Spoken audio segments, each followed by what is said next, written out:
Save box app തട്ടിപ്പ് കേസിൽ നടൻ ജയസൂര്യയെ ഇഡി ചോദ്യം ചെയ്യുകയാണ്. കൊച്ചി ഓഫീസിൽ വെച്ചാണ് ചോദ്യം ചെയ്യുന്നത്. എസ് രാഗൻ വിവരങ്ങളുമായി ചേരുന്നുണ്ട്. രാഗൻ, ഈ സേവ് ബോക്സ് ആപ്പ് തട്ടിപ്പ് എന്ന് പറയുന്നത് അപ്പോൾ ഇപ്പോൾ വന്നൊരു പുതിയൊരു വാർത്ത എന്താണെന്ന് പറഞ്ഞാൽ സേവ് ബോക്സ് ആപ്പ് തട്ടിപ്പിൽ നമ്മുടെ ജയസൂര്യയെ ചോദ്യം ചെയ്യാനായിട്ട് വിളിച്ചു എന്നുള്ളൊരു വാർത്തയാണ് ഇപ്പോൾ വരുന്നത്. അപ്പോൾ ഈ ഒരു സംഭവം എന്താണെന്ന് വെച്ചാൽ ഇലക്ട്രോണിക്സ് ഉപകരണങ്ങളൊക്കെ കുറഞ്ഞ വിലയിൽ കിട്ടുന്ന ആ ഒരു ആപ്പോ അങ്ങനെ എന്താണ്ടാണ്. അപ്പോൾ അതിൻ്റെ പേരിൽ 100ഓളം ആളുകളെ തട്ടിപ്പിൽ വിധേയരാക്കി എന്നൊക്കെയുള്ള കാര്യം പറഞ്ഞിട്ടാണ് പുള്ളിക്കാരനെ ചോദ്യം ചെയ്യാനായിട്ട് വിളിപ്പിച്ചിരിക്കുന്നത്. അങ്ങനെ ചോദ്യം ചെയ്യാനായിട്ട് വിളിപ്പിച്ചിരിക്കുന്നതിൻ്റെ പിന്നിലുള്ള മറ്റൊരു കാര്യം എന്താണെന്ന് വെച്ചാൽ ഈ പുള്ളിക്കാരനാണ് ഈ പറയുന്ന സേവ് ബോക്സ് ആപ്പിന്റെ ബ്രാൻഡ് അംബാസിഡർ എന്നുകൂടിയാണ് അറിയാനായിട്ട് സാധിച്ചത്. അതിന്റെ ഉദ്ഘാടനമൊക്കെ ഈ പറയുന്ന ജയസൂര്യയാണ് ചെയ്തത് എന്നൊക്കെയാണ് നമ്മുടെ മാധ്യമങ്ങളൊക്കെ പറയുന്നത്. അപ്പോൾ എന്തായാലും അത് കേട്ടിട്ട് വരാം.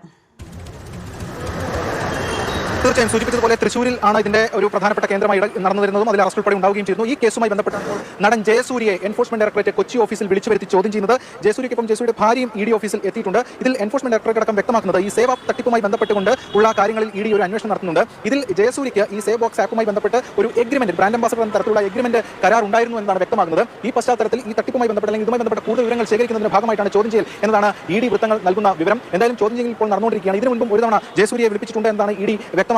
വിശദമായിട്ടുള്ള ചോദ്യം ചെയ്യൽ തന്നെയാണ് ഇഡി ഓഫീസ് കേന്ദ്രീകരിച്ച് നടക്കുന്നത്. ഇതിൽ ഏറ്റവും പ്രധാനപ്പെട്ട കാര്യം എന്ന് പറയുന്നത് ഈ സേവ് ആപ്പ് തട്ടിപ്പ്, അതുമായി ബന്ധപ്പെട്ട കാര്യങ്ങളിൽ ഒരു ഇലക്ട്രോണിക് ഉപകരണങ്ങൾ കുറഞ്ഞ വിലയ്ക്ക് ലഭ്യമാക്കുക എന്ന ലക്ഷ്യത്തോടു കൂടി ഒരു ലേല ആപ്പാണ് ഈ സേവ് ബോക്സ്. അതുമായി ബന്ധപ്പെട്ട കാര്യങ്ങളിൽ ഫ്രാഞ്ചൈസി നൽകാമെന്ന് പറഞ്ഞ നിരവധി ആളുകളെ കബളിപ്പിച്ച് പണം തട്ടി എന്നതായിരുന്നു ഇതിന്റെ ഉടമയ്ക്കെതിരെയുള്ള കേസ്. അതിന്റെ ഉടമ സ്വാദിഖ് റഹ്മാനായിരുന്നു. സ്വാദിഖ് റഹ്മാൻ നേരത്തെ അറസ്റ്റിലാവുകയും ഒക്കെ ചെയ്തിരുന്നതാണ്. തൃശൂർ പോലീസാണ് നടപടി സ്വീകരിച്ചിരുന്നത്. അപ്പോൾ ഈ സ്വാദിഖ് റഹ്മാൻ സിനിമാ മേഖലയുമായി വലിയ അതോടൊപ്പം തന്നെ സിനിമാ ബന്ധമുള്ള ആളുകളെയൊക്കെ ഈ ഇതുമായി ബന്ധപ്പെട്ട് ഈ ഇതിന്റെ ഒരു കാര്യങ്ങൾക്ക് വേണ്ടി ഉപയോഗിച്ചിരുന്നു എന്നടക്കമുള്ള കാര്യങ്ങൾ അന്വേഷണ ഏജൻസികൾ കണ്ടെത്തിയിരുന്നു. ഇതിന്റെ ഒരു പശ്ചാത്തലത്തിൽ ഇതിന്റെ ചുവടുപിടിച്ചാണ് ഇഡിയും ഇതുമായി ബന്ധപ്പെട്ട കാര്യങ്ങൾ അന്വേഷിക്കുന്നത്. ഫ്രാഞ്ചൈസി നൽകാമെന്ന് പറഞ്ഞ് 100ലധികം പേരിൽ നിന്ന് ലക്ഷങ്ങളാണ് ഈ സ്വാദിഖ് റഹ്മാൻ പിരിച്ചിരിക്കുന്നത്. എന്നിട്ട് പണം കൊടുക്കാതെ തട്ടിപ്പ് നടത്തിയതായിരുന്നു പരാതി. തുടർന്നായിരുന്നു കേസ് വന്നത്. അതിന്റെ അടക്കം നടപടിക്രമങ്ങളൊക്കെ സ്വീകരിച്ചിരുന്നു. അതിന് പിന്നാലെയാണ് ഇപ്പോൾ ഈ ജയസൂര്യയുമായിട്ടുള്ള ഒരു ലിങ്ക്, ഈ സ്വാദിഖ് റഹ്മാൻ സിനിമാ ബന്ധങ്ങളുണ്ട്. സ്വാദിഖ് റഹ്മാൻ ചില സിനിമകളിലൊക്കെ അഭിനയിക്കുകയും ഒക്കെ ചെയ്തിട്ടുണ്ട്. അത്തരം ചില കാര്യങ്ങൾ കൂടി വെച്ചുകൊണ്ടാണ് ഇപ്പോൾ ജയസൂര്യയെ വിളിച്ചു വരുത്തിയിരിക്കുന്നത്. ഈ സ്വാദിഖ് റഹ്മാനുമായിട്ടുള്ള അല്ലെങ്കിൽ സേവ് ബോക്സ് ആപ്പുമായി ബന്ധപ്പെട്ട ഒരു ലിങ്കിന്റെ പേരിലാണ് ഇപ്പോൾ നടൻ ജയസൂര്യയെ എൻഫോഴ്സ്മെന്റ് ഡയറക്ടറേറ്റ് കൊച്ചി ഓഫീസിൽ വിശദമായി ചോദ്യം ചെയ്യുന്നത്. 100 പേരിലധികം ആളുകളെ ഈ ഒരു തട്ടിപ്പിൽ ഇരയാക്കി എന്ന് പറയുമ്പോൾ അതൊരു നിസ്സാരപ്പെട്ട കാര്യമല്ല. അങ്ങനെ കണക്കാക്കാനും സാധിക്കുകയില്ല. ശരിക്കും ഇവന്മാർക്കൊക്കെ എന്തിന്റെ കേടാണെന്ന് ചോദിച്ചാൽ അറിയില്ല. അപ്പോൾ ഉയർന്ന സാമ്പത്തിക സ്ഥിതിയുള്ള ഇവരൊക്കെ ഇങ്ങനെയൊക്കെ ഓരോന്നിനും ഇറങ്ങിത്തിരിക്കുമ്പോൾ ഓർക്കേണ്ടത്, നമ്മൾ എന്ത് തെറ്റ് ചെയ്തു കഴിഞ്ഞാലും അതൊരു നാൾ പിടിക്കപ്പെടുക തന്നെ ചെയ്യും.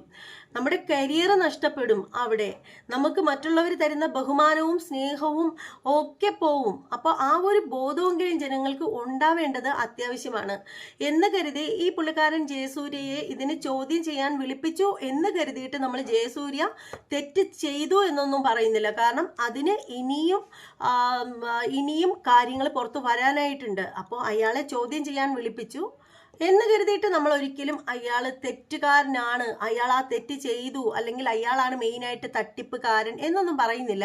അതേക്കുറിച്ചൊക്കെ കൂടുതലായിട്ട് നമുക്ക് പറയണമെന്നുണ്ടെങ്കിൽ ഇനിയും പല വാർത്തകളും പുറത്ത് വരാനായിട്ടുണ്ട്.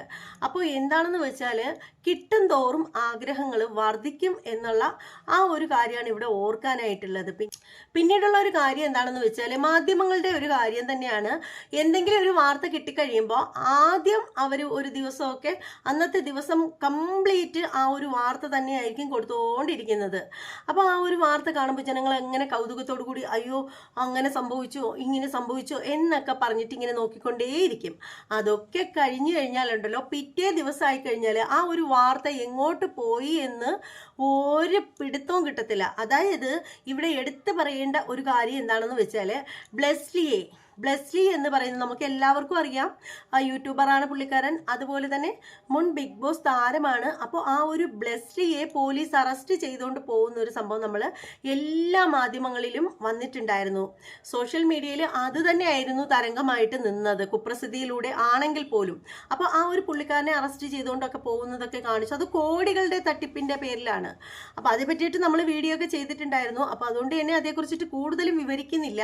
അപ്പോൾ ആ ഒരു ബ്ലെസ്ലി പിന്നീട് എന്ത് സംഭവിച്ചു എന്നുള്ള കാര്യമെന്ന് വെച്ചാൽ ആകെ പുകമറ, ആർക്കും ഒന്നും അറിയാൻ സാധിക്കുന്നില്ലെന്നേ. മാധ്യമങ്ങൾ ഒരു വാർത്ത കിട്ടിക്കഴിയുമ്പോൾ അവരത് കൊണ്ടിടും, അത് ആഘോഷിക്കും. കാരണം അവർക്ക് വീണ് കിട്ടുന്ന ഏറ്റവും വലിയ അവസരമായിട്ട് കരുതി അതിനെ എത്ര വീഡിയോ ആക്കി ഇടാൻ പറ്റുമോ അത്രത്തോളം വീഡിയോകളാക്കി ഓരോ മാധ്യമ പ്രവർത്തകരുടെ ചാനലുകളിലും ഇങ്ങനെ വന്നുകൊണ്ടേയിരിക്കും. പക്ഷേ അത് കഴിഞ്ഞതിന് ശേഷം പിന്നീട് അവിടെ എന്താണ് സംഭവിച്ചത് എന്നുള്ള കാര്യത്തിൽ ആർക്കും ഒന്നും അറിയില്ല. ഈ ബ്ലെസ്ലിയുടെ കാര്യം തന്നെ പിന്നീട് എന്ത് സംഭവിച്ചു എന്ന് ശരിക്കും അറിയാൻ പറ്റുന്നില്ല. ഈ തട്ടിപ്പ് പിന്നീട് എങ്ങോട്ട് പോയോ, ആരാണോ ഇതിനകത്ത്, എവിടെയൊക്കെ വല വിരിച്ചു, ഒന്നും അറിയാൻ പറ്റുന്നില്ല. അതുപോലെ തന്നെയാണ് ഈ പറയുന്ന ജയസൂര്യയെ വിളിച്ച് ചോദ്യം ചെയ്യാനായിട്ട് വിളിപ്പിച്ചു എന്ന് ഇന്ന് പറയുന്നുണ്ടെങ്കിലും നാളെ ഇതിനെല്ലാം പുകമറയിലാവും. കാരണം നാളെ ഇതേക്കുറിച്ചിട്ടൊന്നും ചർച്ച ചെയ്യാനായിട്ട് ആരും മെനക്കെട്ടിരിക്കത്തില്ല.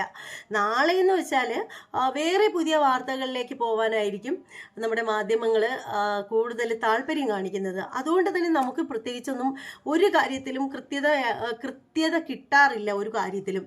അപ്പോൾ എന്താണെന്ന് വെച്ചാൽ ഈ ഒരു കാര്യം കണ്ടപ്പോഴത്തേക്ക് പറയാൻ തോന്നിയ ഒരു കാര്യം എന്ന് വെച്ചാൽ മനുഷ്യന് എത്രത്തോളം കിട്ടിയാലും മനുഷ്യൻ്റെ ആർത്തി ഒടുങ്ങത്തില്ല. ഒടുക്കത്തെ ആർത്തിയാണ് എല്ലാ മനുഷ്യൻ്റെ കാര്യമല്ല, കുറച്ചധികം ആളുകളുടെയെങ്കിലും കാര്യം അങ്ങനെ തന്നെയാണ്. 100 പേരെടുക്കുകയാണെങ്കിൽ ഒരു പക്ഷേ 10-15 പേര് അത്തരത്തിലുള്ള ആളുകളാവില്ല. ബാക്കിയൊക്കെ കണക്ക് തന്നെയാണ്. ഇന്നത്തെ ആ ഒരു കാലഘട്ടത്തിൻ്റെ പോക്കും ആ ഒരു രീതിയൊക്കെ അങ്ങനെ ആയിപ്പോയി. എന്തായാലും ഇതിനേക്കാൾ കൂടുതലായിട്ട് ഒന്നും പറയാനില്ല. ഇനി മറ്റൊരു വീഡിയോ ആയിട്ട് കാണാം. അതുവരെ എല്ലാവർക്കും ബൈ.